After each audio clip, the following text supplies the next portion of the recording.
उत्तराखंड में बीते कुछ दिनों से मौसम अपने तेवर दिखा रहा है। तपते सूरज और गर्म हवाओं के थपेड़े मैदान से लेकर पहाड़ तक लोगों को झुलसा रहे हैं। हालात ऐसे हो गए हैं कि लोग अब मात्र जीने को मजबूर हैं, क्योंकि गर्मी अपना रुख बदलने का नाम नहीं ले रही। बहरहाल गर्मी ने न केवल आम जनमानस बल्कि वन्य जीवों पर भी कहर बरसाया हुआ है। ऐसे में बेजुबान वन्य जीवों का ख्याल रखने के लिए उनके लिए वन विभाग पानी की जगह जगह व्यवस्था कर रहा है।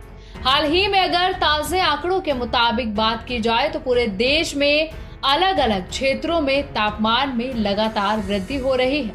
बढ़ता तापमान लोगों की जिंदगी भी छीन रहा है। मौसम की गर्म हवा लोगों की जान पर बनाई है। ये तो हम सभी जानते हैं कि गर्मी के सीजन में आग बरसना स्वाभाविक है, लेकिन आज हम लोग ये भी जानेंगे कि हर साल गर्मी की ये परिपाटी बढ़ती क्यों है। हर साल क्यों पड़ती है भीषण गर्मी। आपको भी ऐसा लग रहा होगा कि सूरज पहले से ज्यादा तप रहा है। सुबह 7-8 बजे ही ऐसा लगता है कि दोपहर 12 बजे की कड़क और तीखी धूप हो रही है।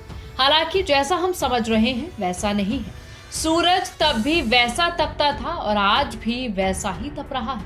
बस हमें बचाने वाली ओजोन चादर पतली हो गई है और वो हुई है ग्लोबल वार्मिंग की वजह से। दरअसल जब जीवाश्म ईंधन जलाते हैं तो कार्बन प्रदूषण वातावरण में रहता है, एक कंबल की तरह काम करता है और गर्मी में फंस जाता है। आज वायुमंडल में इतना ज्यादा कार्बन प्रदूषण है कि इसकी वजह से मौसम में बदलाव आ रहा है और गर्मी भी बढ़ रही है।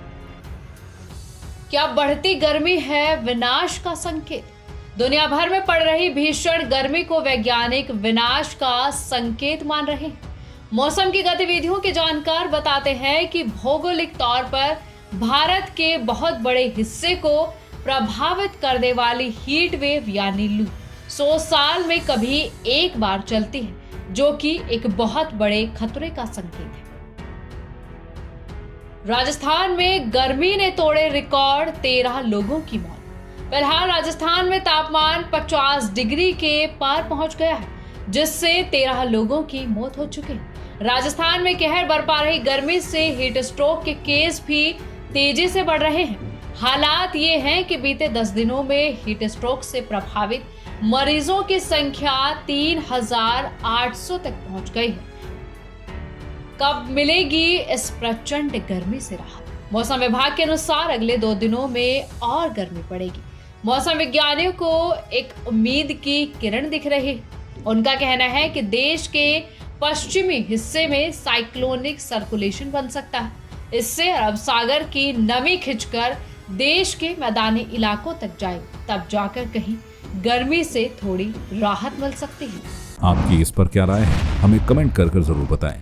इसके साथ ही आप हमारे YouTube चैनल को सब्सक्राइब कीजिए। आप हमें Facebook, Instagram, Twitter और कू ऐप पर फॉलो भी कर सकते हैं। और संवाद 365 के साथ एक क्लिक में जुड़ने के लिए डाउनलोड कीजिए संवाद 365 ऐप।